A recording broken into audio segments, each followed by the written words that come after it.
Баршаңызға сәлем. Біз бүгін осындай ерекше әдемі күн тәріздес золотистый ободок жасап үйренетін боламыз. Бұны қазіргі таңда тойларда немесе фотосессияға түскенде көп пайдаланады. Ол үшін керекті заттармен таныстырып өтейін. Золотистый ободок хомутый. Осындай строительный магазинде сатады. 2 размерін аласыздар. Ұзын, қысқа және 5 гүл қажет болады. Фурнитура ою-өрнектері, жылтырақ песок және стразы, кудо кремі, бояуы, золотистый түсті және ыстық клей. Ең алдымен ободогымызға хомуттың бір үлкен бір кішісін қыстырып орнатып алатын боламыз. Ол хомутымыз кішкене бостау болып тұрады. Оны кейіннен ыстық клей арқылы біріктіріп қатыратын боламыз. Бір үлкен, бір қысқасын араластырып, хомутымызды өзімізге керекті жерге дейін іліп аламыз.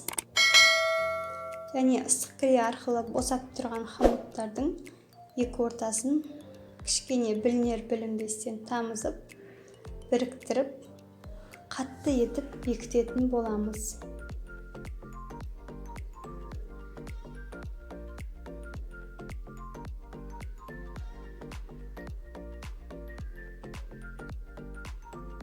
Клейді көп тамызбаңыздар, әдемі көрінбей қалады.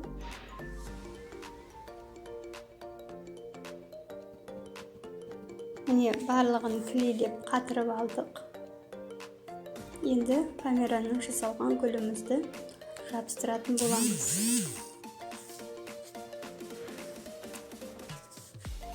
Бес гүл жабыстыратын боламыз. Сіздерде золотистый гүл болса, хомутты бояп болғаннан кейін жабыстырасыздар. Менде болмағандықтан гүлді бірге бояп жіберетін боламын. Енді осымызды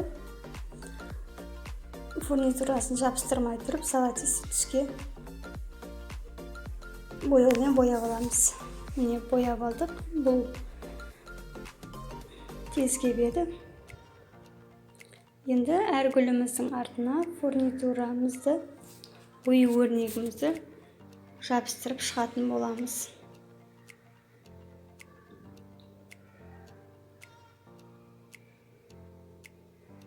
Бес гүліміздің артына 5 фурнитурамызды ыстық клей арқылы орнататын боламыз. Және клиенттің көйлегі моншақтарының түсі фиолетовый болғандықтан фиолетовый стразы жабыстырып шығатын боламыз. Сіздерде өздеріңіздің көйлектеріңізге сәйкес бояп немесе соған сәйкес стразы жабыстырсаңыздар болады. Мен артындағы фурнитураға стразаны ыстық клей арқылы емес, индийский клей арқылы жабыстырдым. Өйткені ыстық клейден стразымыз түсіп қалады қаңылтырдың бетінен.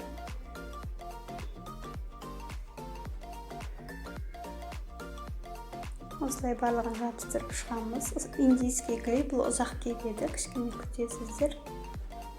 Енді фиолетовый песок себетін боламыз. Глиттер деп аталады. Оны пуба клеймен де сепсеңіздер болады. Мен индийский клейді ашық болғандықтан индийский клей арқылы жабыстырдым. Песокты де көп сеппеңіздер. Тек алыстан жылтырақ вид беріп тұру үшін кішкене әр жеріне сепсеңіздер болады. Назарларыңызға көп рахмет.